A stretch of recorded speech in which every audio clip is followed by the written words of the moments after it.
The clanking of iron against iron, showering sparks, showed the ultimate in practice, perfection and timing. An unprecedented effort of both the governments simplified the border crossing. The rally crossed the little bridge and entered Myanmar. So perfect was the welcome that not a single car had to wait for more than a minute to get its papers stamped. The rally moved on for the night stay at Tamo, a small town in Myanmar.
Early next morning, the rallyists assembled for the next leg to Mandalay.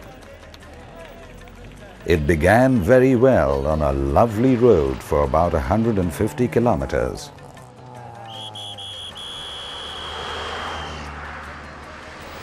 Thereafter, the rally faced the sand track, kicking up red dust. Driving became a little tiring since negotiating the dust proved a strain to the eyes. At places, visibility virtually became zero as the dusty car ahead almost brought the car behind to a crawl. The tires were put to test as the surface traction became less, and the red sand was often as fine as talcum powder. The road passed through uninhabited areas. There were hardly any vehicles from the opposite side. It crossed two mountain ranges devoid of trees. Security was very high all along the route. There were flags on both sides planted by an advanced security team. Surprisingly, even in these remote areas, the whole population of the villages often turned out to cheer the passing cars. Myanmar obviously had taken the rally very seriously. The ferry crossing during the route survey was no more. In its place, on the Chinwin River, stood the Friendship Bridge. That a bridge of this magnitude could be constructed so fast astounded the route survey team. After the Friendship Bridge, there were long stretches of bad roads with wooden bridges connecting the two ends. Rallyists being what they are, they thoroughly enjoyed driving through this terrain. It provided the drivers that extra excitement.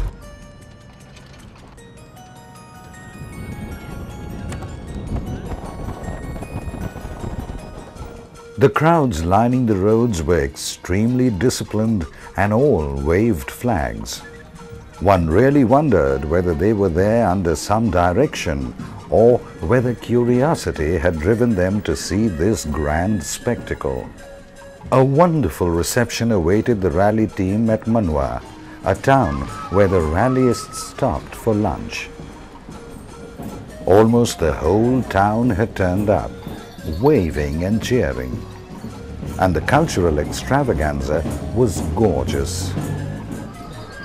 Educational institutions had declared a holiday, and students in uniform provided a rare spectacle. The typical Myanmar warm hospitality touched many a heart. This was no rally through a secluded area at the corner of nowhere. This was a very unique experience. A rally that won the hearts and minds of the local people, that set an example of warmth and friendship.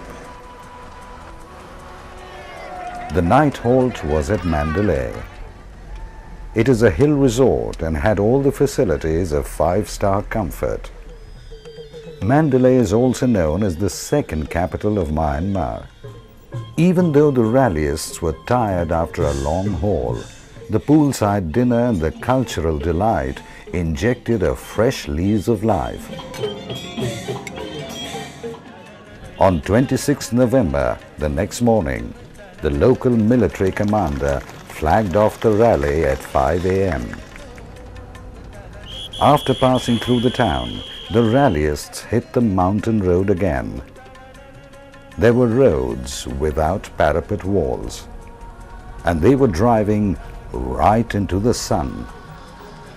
At the small village of Wangan, the rallyists paused to have breakfast. Villagers in droves had turned out in their best attire.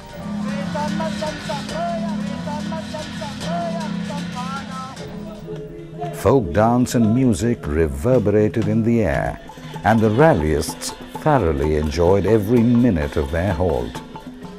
The pull was so great that many tested their dance skills in learning a trick or two. Through roads winding to the hilly tracks, the rallyists got a glimpse of the visual delight that nature has given in abundance. The rallyists reached the small town of Kalwa. This little hill town was quite popular with the British. It still boasts of a number of Indians, particularly from Bihar and Uttar Pradesh, who had stayed back. The cars had come a long way and needed refueling. So did its crew. The Diaithai Tharyar Golf Resort suddenly offered five-star facility out of nowhere. At the base of the Shan Hills, amidst the Golden Triangle, famous for drugs and illegal smuggling of gems and stones, this golf resort is almost a gift from God.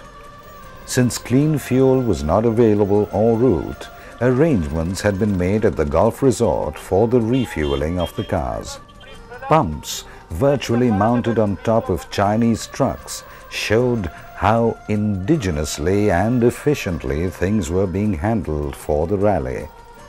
This golf resort offered unique log huts with five-star facilities inside. It was to be a long day, since the night halt was at Loy Lem, out in the midst of nowhere. The organizers had warned the participants, and everyone was well prepared to log it out in sleeping bags under a tin roof somewhere. It soon proved to be a surprise. The Government Technical School, a huge building, had been converted overnight, and the Army had done a brilliant job of not only providing a cot for every participant, but it had blankets, hot tea, and snacks in the dormitories. As usual, the convoy moved out the next early morning to encounter the dirt tracks of the Shan Hills. At this height, it offered exceptional scenic beauty and a lot of adventure.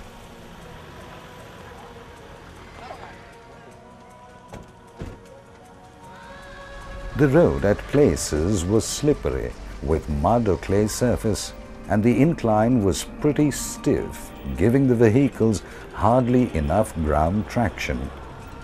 Any miscalculation in speed or the turning angle could end the car up thousands of feet at the gorge below.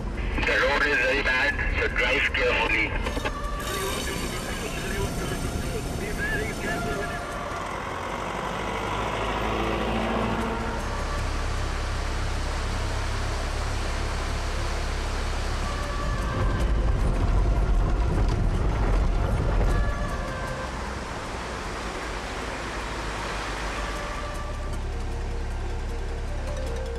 Driving on this treacherous stretch at an average speed of 20 kilometers per hour took over 20 hours.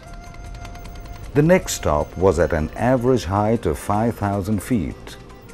Kunming surprised the rallyists with Indian families hovering around the cars. There were nearly 200 families of the third generation. Most were traders and could speak in broken Hindi.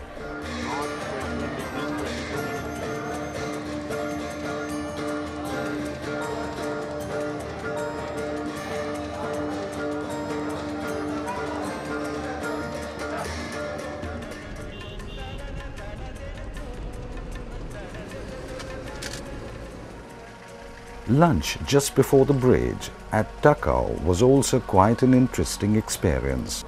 Temporary tables and chairs were laid out, and even in this remote area, mineral water and flask full of tea were made available.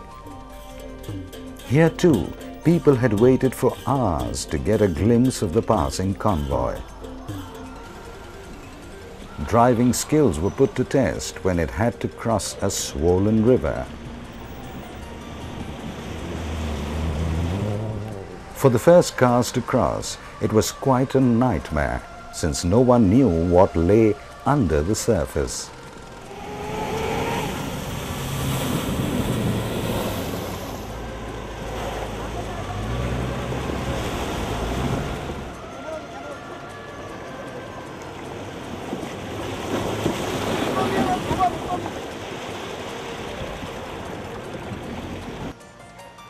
Driving on the next stretch was also a delight for veteran rally drivers.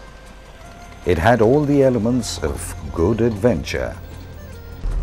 The night halt was at Kengtung, which the rallyists reached well past midnight.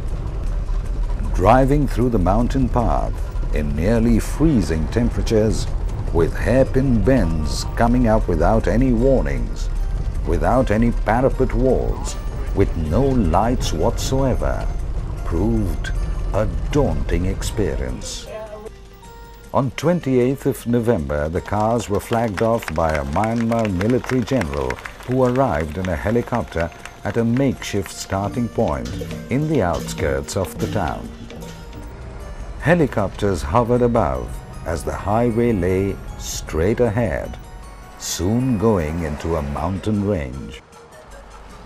It is difficult to realize the gradient till you shift gears to keep abreast of the convoy ahead. The rally was nearing Tachilek. We are extremely grateful for all the support, all the help that we have received from the government of Myanmar. Thank you very much, Director General. I'd like to express my gratitude to you and your colleagues, the officials and participants of rally. Good luck and safe journey to your home. Thank you. The border town in Myanmar that crossed over to Mesai in another country, Thailand.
The rallyists had already created history. and had come out with blazing colors. As they crossed over to Thailand, they were welcomed to a wonderful country with a hot lunch. Thailand also had to offer its share of cultural delights.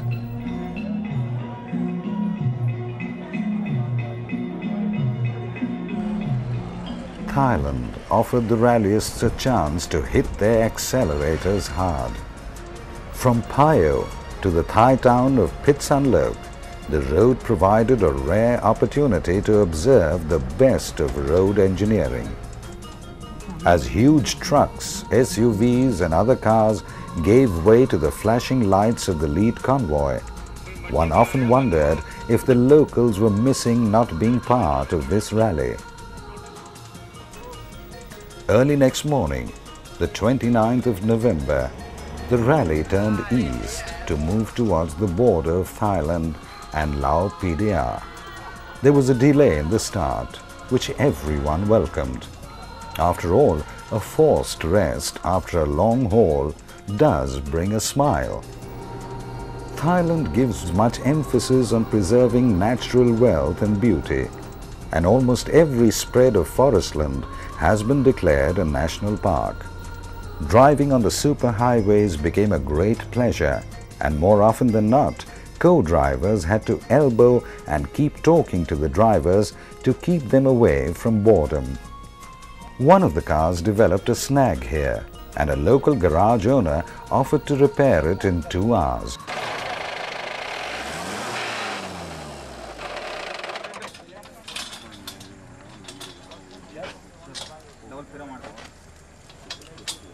The rally chairman decided not to leave the car behind, but to delay the whole convoy by 2 hours. Not a single competitor grumbled. Such was the spirit. Tutu Dhawan, the rally car doctor, proved that he was more than just an automobile engineer. During the whole rally, his small team consisting his daughter and some skilled mechanics indeed contributed considerably. It was after 10 p.m. that the rally arrived for its night stop at Nong Khai, a border town besides the Mekong River.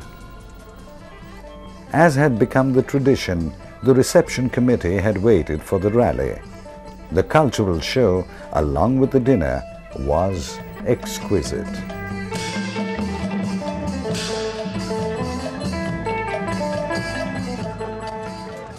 The flag-off the next morning was at 10 a.m. The rallyists could sleep till a decent time.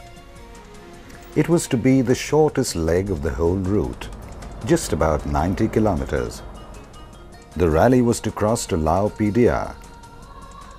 An incredibly large convoy of Harley-Davidson motorbikes escorted the rally vehicles to the Lao border. The Harley-Davidson motorbike group was no different from those in the USA, only they were extremely disciplined and very courteous. A very wide Mekong River separates Thailand and Lao PDR. The rally crossed the famous Friendship Bridge. A very warm and colorful reception awaited the rallyists. Not only was the Indian ambassador present in person, but also a huge contingent of the Lao PDR government officials had come to receive the rally. Dressed in their traditional costumes, gorgeous silks of various shades and hues, ladies stood along the route and gave the rallyists wonderful photo opportunities.